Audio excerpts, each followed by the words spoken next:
Баршаларыңызға сәлем. Бүгін сіздермен өте дәмді мандарин салатын дайындаймын. Сіздерге ұнайды деп ойлаймын. Міндетті түрде жасап көріңіздер. Міндетті түрде видеоның соңына дейін қарап менің каналыма тіркеліп жанында қоңырша белгісін басыңыз. Ең алдымен піскен тауықтың еті, қайнатылған жұмыртқа, майонез, қайнатылған сәбі және сыр қосамыз. Барлығын өз қалауымызша қосамыз. Барлық қоспаларды үккіштен өткізіп шығамыз.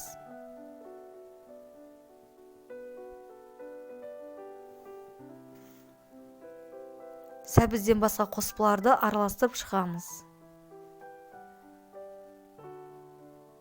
Қоспаны араластырып болған соң пищевой пленканы керегімізше қырқып аламыз.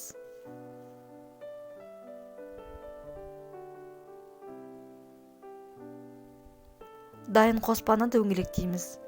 Пищевой пленканың үстіне қайнатылған сәбізді салып жаямыз. Үстіне дайын дөңгелекшені қойып дөңгелектейміз.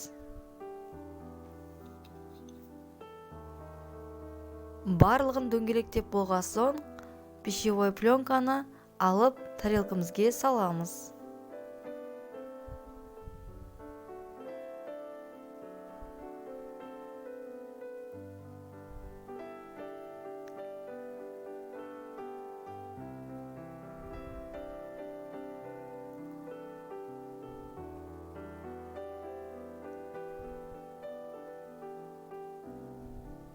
Салатымыз дайын, ас болсын. Сіздермен болған Ардақ.